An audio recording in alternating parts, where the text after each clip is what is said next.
பௌர்ணமி அன்று போக வேண்டிய கோவில்கள் அப்படின்னு ஒரு லிஸ்ட்டு ப்ரிப்பேர் பண்ணேன்.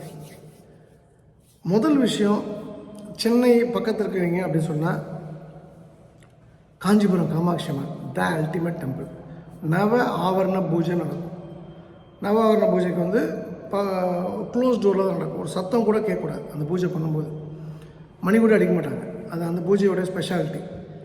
அந்த அவருடைய ப்ளூ பிரிண்ட் அந்த அந்த அது அது ஒரு ஸ்ரீவித்யை பூஜை தெரிஞ்சவங்களுக்கு, அந்த பூஜை முறைகள்லாம் தெரிஞ்சவங்களுக்கு அது தெரியும். அந்த அவங்களோட கோட்டை, அந்த வராகி எங்கே இருக்காங்க எல்லாத்துக்கும் ஒரு மரியாதை கொடுத்து அந்த ஃபைனலாக அந்த டெஸ்டினேஷனை பிந்துவை ரீச் பண்ணுறது. அந்த பூஜை வந்து காமாட்சி அம்மன் கோயிலில் பௌர்ணமி நடக்கும். நாளைக்கு வந்து ஐப்பசி பூரம் அல்டிமேட் ரொம்ப பெரிய விஷயமா இருக்கும். அந்த நாளைக்கு பூஜை நீங்கள் பார்த்தீங்கன்னா, இல்லை நாளைக்கு பூர நட்சத்திரம், ஆமாம், எஸ் கரெக்ட், ரொம்ப அல்டிமேட்டாக இருக்கும். நம்பர் 2 வந்து அந்த கோயிலில் அந்த நேரத்தில் இருப்பது விசேஷம்.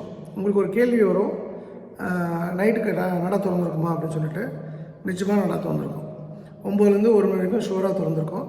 நீங்கள் பூஜைக்கு பணம் கட்டிங்கன்னா உள்ளே போய் உட்காரலாம். பூஜைக்கு பணம் கட்டினா பூஜை முடிஞ்ச பிறகு எல்லாரையும் அலோவ் பண்ணி எல்லாருக்கும் குங்குமமும் தீர்த்தமும் கொடுப்பாங்க. அந்த கோயில் ஏற்கனவே நான் சொல்லியிருக்கேன். அந்த கோயிலில் 108 திவ்யதேச பெருமாளுக்குள்ளே வரக்கூடிய ஒரு கோயில். கல்வ பெருமாள் அங்கே இருக்கார், கல்வர் இருக்கார், சௌந்தரியலட்சுமி இருக்காங்க, அங்கே சந்தான ஸ்தம்பம் இருக்குது. அது சொல்லும்போதெல்லாம் அப்படியே மெய் சிலுக்கக்கூடிய ஒரு அனுபவம் இருக்குது. காமாட்சி அம்மன் அவ்வளோ கனெக்ட் உண்டு. பிலாகாசம் அவ்வளோ விசேஷமான ஒரு அமைப்பு அந்த கோயிலில். அங்கே இருக்கக்கூடிய வாராகி விசேஷம், அருபலட்சுமி அதோட விசேஷம். அங்கே இருக்கக்கூடிய ஸ்ரீசக்கரம் எல்லாத்தோட சூப்பர் டூப்பர். காயத்ரி மண்டபத்தில் தான் உட்காந்து சட்டை இல்லாமல் உட்காந்து ஆண்கள் அந்த தாயாரை பார்ப்போம். அப்படியே பிரமிப்பாக இருக்குது அந்த என்றைக்கும் அந்த உணர்வுகள். ஸோ வாய்ப்பு இருப்பவர்கள் பௌர்ணமி அன்று காஞ்சிபுரம் காமாட்சி அம்மன் கோயிலுக்கு போங்க. நாளைக்கு நிச்சயமாக போங்க, அந்த சென்னை வட்டாரத்து மக்கள். ரெண்டாவது வந்து அந்த மாயவரம் இந்த பக்கம் இருக்கக்கூடிய மக்களை பொறுத்த வரைக்கும் 3 கோயில்கள். ஒன்று த அல்டிமேட் டெம்பிள் வைத்தீஸ்வரன் கோயில். நான் இது வரைக்கும் சொன்னதே கிடையாது, இப்போ சொல்கிறேன். நம்பர் 2 திருமிச்சூர் லலிதாம்பிகை கோயில்.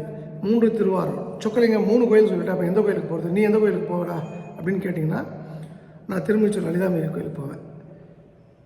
2வது திருவாரூருக்கு போவேன்.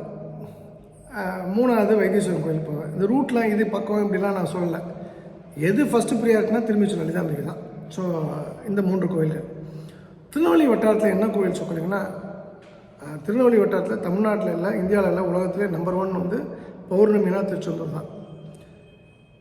திருநெல்வேலி வட்டாரத்துக்கான கோயில் நீங்கள் பார்த்தீங்கன்னா திருநெல்வேலி கோயில்பட்டி ஒருங்கிணைந்த ஒரு விஷயமாக நான் பார்க்குறேன்.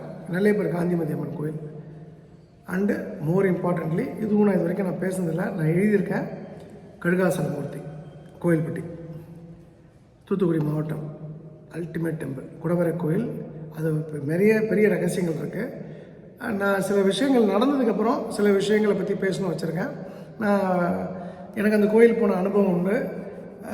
நான் கொஞ்சம் ஒரு சில விஷயத்துக்காக நான் வெயிட் பண்ணுறேன். நான் வந்து ஏற்கனவே வந்து பழனியை பற்றி, மதுரை மீனாட்சி அம்மன் கோயில் பற்றி சில விஷயங்கள் சொல்லியிருக்கேன். அதே போல் கழுகாசுர மூர்த்தி பற்றியும் நான் கூடிய விரைவில் நான் சொல்லுவேன். கொஞ்சம் காத்திருங்கள், எதிர்பார்த்துருங்கள். அண்டு கன்னியாகுமரி அப்படின்னு சொன்னால் 10 காணி. சரி, நம்பர் 1 திருச்செந்தூர்னா நம்பர் 2 எதுன்னு கேட்டிங்கன்னா 10 காணி தான் பௌர்ணமிக்கு. பௌர்ணமி இரவு அங்கே தங்குதல் வந்து சிறப்பு. இப்போ வனவிலங்குகள் இருக்குது அப்படின்றதுனால அந்த நேரத்தில் போய் சாமி கும்பிட்டு நம்ம இறங்கிடலாம். அந்த ஆயில் நட்சத்திரம் அதெல்லாம் வந்து விசேஷம் அந்த கோயிலுக்கு. பட் இந்த 6-7 கோயிலை தவிர வேறு சொக்கலிங்கம் ஏதாவது இருக்குன்னா, எனக்கு தெரிஞ்ச வரைக்கும் எனக்கு வந்து ராகவேந்தர் ரொம்ப பிடிக்கும்.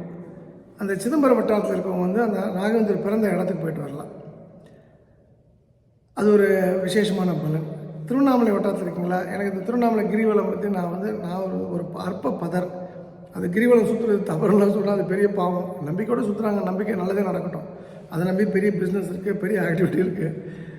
ஆனால் வந்து அங்கே வந்து எனக்கு ஒரு விசேஷத்தின் உச்சகண்டம் வந்து திருக்கோயிலக்கூடிய ஞானானந்தா சத்குரு ஆசிரமம், அதே போல் திருவண்ணாமலை கூடிய ரமணம் ரொம்ப விசேஷம். மதுரை மீனாட்சி அம்மன் கோயில்னால் எல்லாம் வல்ல சித்தர். ஸோ பௌர்ணமி அன்றைக்கு இதுதான் கோவில். நான் மீனாட்சின்னு சொன்னேன்னா இப்போ எல்லாம் சித்தர்னா நீ மீனாட்சியை பார்க்காம எல்லாம் சித்தரை பார்க்க முடியாது. நீங்கள் ரமணர் போய் பார்த்தீங்கன்னா மலையை பார்த்துருக்கீங்க, மலை தான் சாமி, அசல மலை, அவ்வளோதான்.